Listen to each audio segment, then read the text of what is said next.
Hello everyone, welcome back to my channel. तो कैसे हो आप सब? आई होप कि आप सब अच्छे होंगे। तो आइए हमारी स्टोरी क्रूर फेथ के नेक्स्ट पार्ट को स्टार्ट करते हैं। कल मैंने एक स्टोरी शेयर की थी, माय लव, और आपको स्टोरी पसंद भी आई, लेकिन कुछ लोगों ने मुझे कहा कि वो स्टोरी पहले यूट्यूब पर एक्सप्लेन कर दी गई है, तो मैं स्टोरी रिकॉर्ड नहीं करूँगी। मैंने यूट्यूब पर सर्च किया था पर मुझे नहीं मिली, शायद मेरे यूट्यूब अकाउंट में वो नहीं आई होगी। वैसे भी स्टोरी अच्छी थी तो मुझे लगा था कि किसी ने शेयर कर दी होगी, पर जिस यूट्यूबर ने ऑथर से परमिशन ली थी उस स्टोरी को एक्सप्लेन करने की, मैंने उनसे पूछा था और उन्होंने वो स्टोरी अब तक एक्सप्लेन नहीं की थी। तो पता नहीं किसी ने एक्सप्लेन कर दी, कोई बात नहीं। तो आइए हमारी स्टोरी क्रूर फेथ को स्टार्ट करते हैं। और कुछ लोग फेटेड मेट्स के बारे में भी पूछ रहे थे, तो उसे भी मैं जल्द ही वापस स्टार्ट करूँगी। मेरे दिमाग से वो स्टोरी थोड़ी सी स्लिप हो गई है, डोंट वरी, 1-2 दिन में वो स्टोरी भी स्टार्ट कर दूँगी। तो आइए हमारी स्टोरी को स्टार्ट करते हैं। अगर आप मेरे चैनल में नए हो तो मेरे चैनल को सब्सक्राइब कर दीजिए, वीडियो को लाइक कीजिए और कमेंट करके मुझे बताइए कि आपको स्टोरी कैसी लग रही है। लास्ट पार्ट में हमने देखा था कि मैडम यू ने जब विंग पर वार किया था, उसके बाद वांग जी विंग को रूम में ले आया था। उसको ट्रीट भी वांग जी ने किया था और अब विंग अब बहुत हद तक ठीक हो चुका था।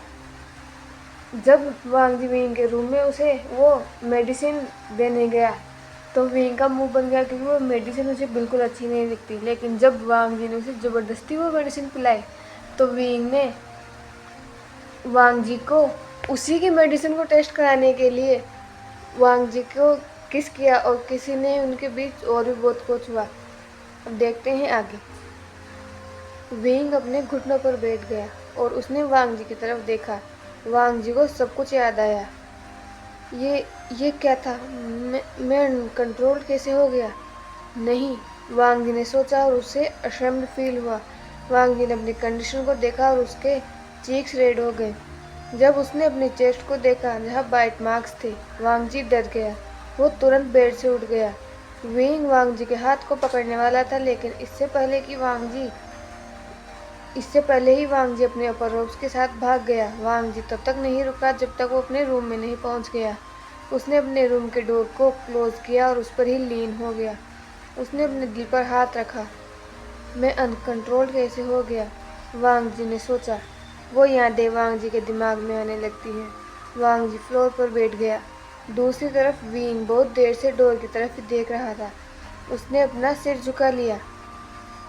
मुझे लगता है मैंने उसे ज़्यादा ही तंग कर दिया, विंग ने मम्बल किया। विंग उस मेसी बेड की तरफ देखा। वो उठ गया। उसे स्टिकी फील हो रहा था अपने रोब्स में। उसने फिर से डोर की तरफ देखा, फिर वो बाथरूम के अंदर चला गया। जब विंग खुद को साफ करके बाथरूम से बाहर आया, वो बेड पर लेट गया।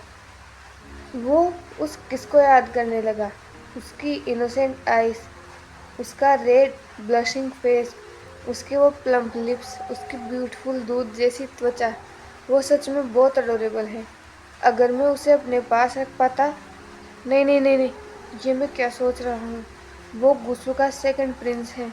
वो हमारे दुश्मन क्लैन से बिलोंग करता है। तुम ये क्या सोच रहे हो विभूषण?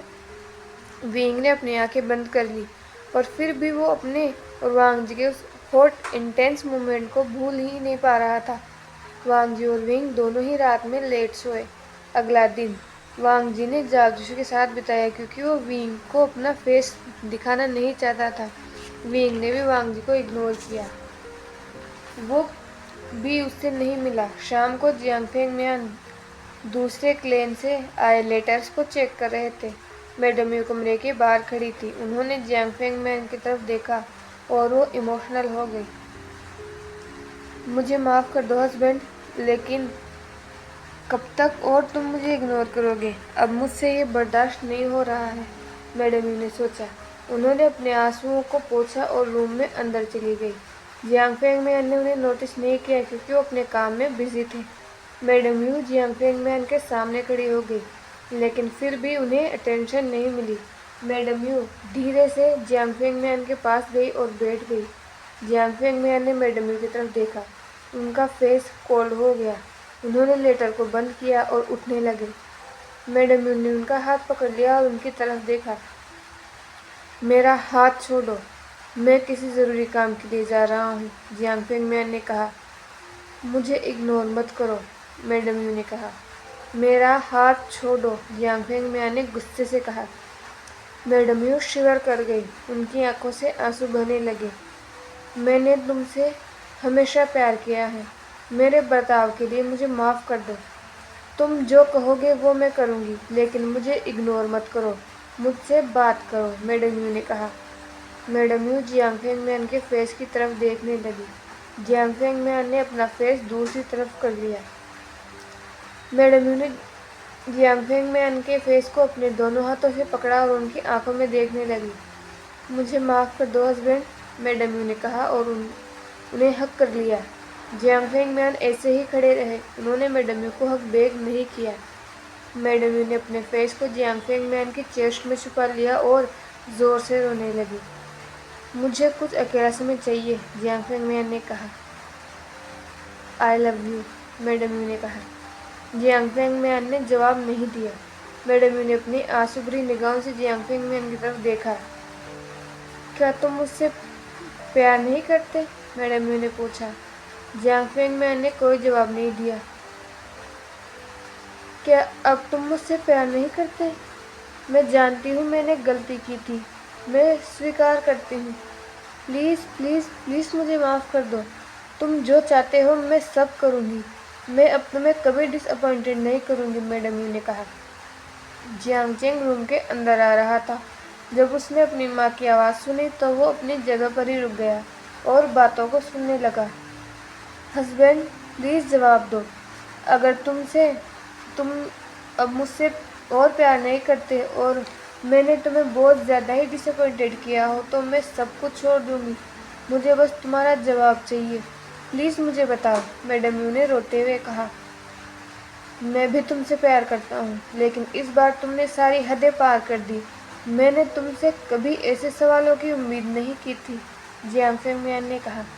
मैडम यू ने हक को ब्रेक किया और जियांग फेंगमियान की तरफ देखा। तुम्हें कहीं जाने की ज़रूरत नहीं है, मैं तुम्हें एक शर्त पर माफ़ करूँगा, जियांग फेंगमियान ने कहा। मैडम यू ने जियांग फेंगमियान की तरफ होपफुल आइज से देखा और नोट किया। तुम कभी भी विभूषण को डिसरिस्पेक्ट नहीं करोगी, तुम कभी उसका अपमान नहीं करोगी, तुम उसे इक्वली ट्रीट करोगी और आखिरी लेकिन सबसे ज़रूरी, तुम उससे माफ़ी मांगोगी, जियांग फेंगमियान ने कहा। मैडम यू चुप हो गई।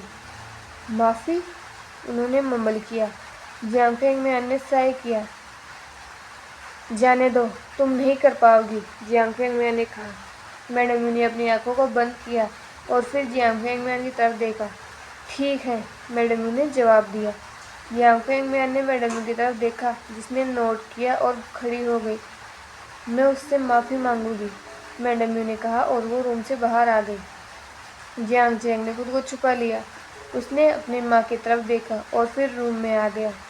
पिताजी, जियांग चेंग ने कहा। आओ सन, जियांग फेंगमियान ने कहा। जियांग फेंगमियान और जियांग चेंग एक साथ बैठ गए। पिताजी, अब आपको माँ को और इग्नोर नहीं करना चाहिए, वो आपसे सच में प्यार करती हैं।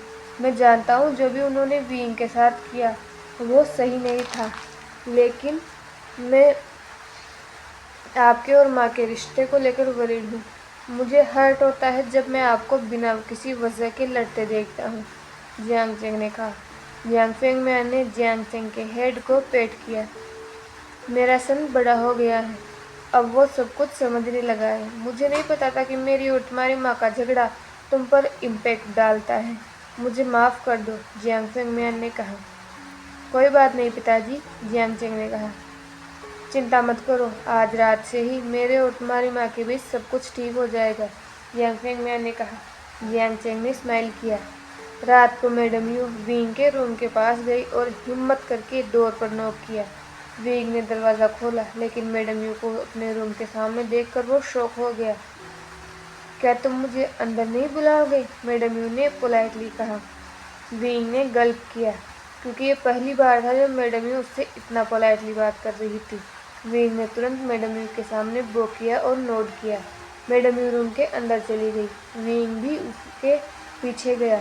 मैडम यू एक जगह पर रुक गई और विंग की तरफ टर्न हुई। क्या आपको कुछ चाहिए आंट? विंग ने पूछा। मुझे माफ़ कर दो, मैडम यू ने बिना समय गवाए कहा। विंग की आंखें बड़ी हो गई। उसने अपने कानों पर भरोसा नहीं हो रहा था। वो साइलेंटली मैडम यू को देख रहा था। मैं अपने बर्ताव के लिए तुमसे माफ़ी मांगना चाहती हूँ। मुझे माफ़ कर दो विभूषण, प्लीज़ मुझे माफ़ कर दो, नहीं तो तुम्हारे अंकल मुझसे बात नहीं करेंगे। वो तुमसे बहुत प्यार करते हैं। जिस दिन से मैंने सबके सामने तुम्हारी इंसल्ट की है, तुम्हारे अंकल मुझसे नाराज़ हैं। अगर तुम मुझे माफ़ कर दोगे तो तुम्हारे अंकल मुझसे बात करेंगे, मैडम यू ने कहा। विंग अमेज्ड था, क्योंकि ये पहली बार था जब मैडम यू उससे इतना प्यार से रिक्वेस्ट कर रही थी। वो मैडम यू की आंखों में पछतावा देख सकता था। विंग अपने घुटनों पर बैठ गया और सिर को झुका लिया। आंट, प्लीज़ माफ़ी मत मांगिए, ये आपको शोभा नहीं देता। मैंने आपको माफ़ कर दिया है। प्लीज़ और माफ़ी मत मांगिए। मैं अंकल को बोल दूंगा कि उन्हें आपको और इग्नोर करने की ज़रूरत नहीं है। मुझे माफ़ कर दीजिए, क्योंकि मेरी वजह से अंकल आपसे बात नहीं कर रहे हैं, विंग ने कहा। मैडम यू का दिल इमोशन से भर गया। मैंने हमेशा इससे नफ़रत की और आज जब मैं इससे माफ़ी मांग रही हूँ तो ये मुझे एटीट्यूड दिखाने की बजाय मुझे रोक रहा है। ये सच में एक काइंड हार्टेड पर्सन है। मैं ही बेवकूफ़ थी जो हमेशा इसकी इनोसेंस को इग्नोर करती थी। यही वजह है कि सब लोग इससे इतना प्यार करते हैं, मैडम यू ने सोचा और उसकी आंखें आंसुओं से भर गई। मैडम यू ने विंग के शोल्डर को पकड़ा। विंग खड़ा हो गया। मैडम यू ने विंग की चिन को पकड़ा और उसकी आंखों में देखा। I am really sorry my son, madam Yu ने कहा। विंग भी इमोशनल हो गया। मैडम यू ने विंग की चिन को छोड़ दिया। इट्स ओके आंट, मैं ठीक हूँ, माफ़ी मत मांगिए, विंग ने कहा। मैडम ने स्माइल किया। वो डोर पर जाकर रुकी और कहा, मुझे लगता है डिनर तैयार हो गया है, आ जाओ। ये बोलकर वो वहाँ से चली गई। डिनर के वक्त वांग जी भी सबके साथ था। वो विंग के पास बैठ गया। वांग जी ने नोटिस किया कि विंग उसे इग्नोर कर रहा है। उसे सच में हर्ट हुआ। एक फीलिंग जो उसके अंदर उठ रही थी, वो उसे नेगेटिव वे में सोचने पर मजबूर कर रही थी। वांग जी ने सोचा कि विंग ने उसे प्लेजर के लिए यूज़ किया और अब उसे अवॉइड कर रहा है। ये थॉट वांग जी के दिल को तोड़ रहे थे। विंग वांग जी को इग्नोर कर रहा था क्योंकि वो उसे पर्सनल स्पेस देना चाहता था, लेकिन उसने नहीं सोचा था कि उसका इग्नोर करना वांग जी को हर्ट करेगा। अब 1 महीना बीत चुका था। वांग जी और विंग को कभी एक दूसरे के आमने सामने आने का मौका नहीं मिला। कभी कभी विंग वांग जी से मिलने के लिए कुछ फ्री टाइम निकालने की कोशिश करता, लेकिन उसके ऊपर काम का बोझ बहुत ज़्यादा था। वांग जी सोचता था कि 1 महीने से विंग उसे इग्नोर कर रहा है, इसीलिए उसने भी विंग से मिलने की कोशिश नहीं की। वो विंग से अपसेट और डिसअपॉइंटेड था, यहाँ तक कि उसने अपनी फीलिंग्स जावजिशु के साथ भी शेयर नहीं की। वांग जी ने डिसाइड किया कि वो युनमक छोड़कर जाएगा तब वो ऐसी जगह जाएगा जहाँ उसे कोई नहीं ढूंढ पाएगा। कोई उससे प्यार नहीं करता, कोई उसकी परवाह नहीं करता। वांग जी अपने फेथ से डिसअपॉइंटेड था। विंग और जियांग चेंग ने एक स्ट्रॉन्ग आर्मी बना ली थी। अब वो इतने पावरफुल थे कि वो अपना सेक्ट्स को बचा सकते थे। क्लाउड रिसेसेस में लेन शिचेन के साथ लाइब्रेरी पवेलियन में थे। एक डिसिपल लेन चिरेन के सामने आया। लेन चिरेन ने उसकी तरफ देखा और उसके हाथ में उस लेटर को देखा। लेन चिरेन ने अपनी डैडी पर हाथ फेराया। लीडर युनमक के क्लेन लीडर जियांग की तरफ से लेटर आया है। लेन चिरेन ने लेटर की तरफ देखा और डिसिपल से उसे ले लिया। उसने उसे पढ़ना स्टार्ट किया और उसके फेशियल एक्सप्रेशंस चेंज हो गए। लेन शिचेन ने अपने अंकल की तरफ देखा और पूछा, इसमें क्या है अंकल? क्लेन लेटर जियांग ने एक संधि भेजी है। अगर हम इस पर साइन कर दें तो वो लेन वांग जी को छोड़ देंगे, लेन चिरेन ने कहा। इस संधि में क्या है? लेन शिचेन ने पूछा। लेन चिरेन ने लेटर लेन शिचेन को दे दिया। तो that's for today. I hope कि आपको स्टोरी पसंद आ रही होगी। अगर पसंद आ रही है तो प्लीज़ कमेंट करके मुझे बताया कीजिए। और अब अपनी कुर्सी की पट्टी बांध लीजिए, क्योंकि 2 से 3 एपिसोड अब ऐसे ही आने वाले हैं, जिसमें शायद आपको सैड फील हो, पर ये 2 या 3 एपिसोड होंगे, उसके बाद हमारे शान में फिर से वापस एक साथ आ जाएंगे। तो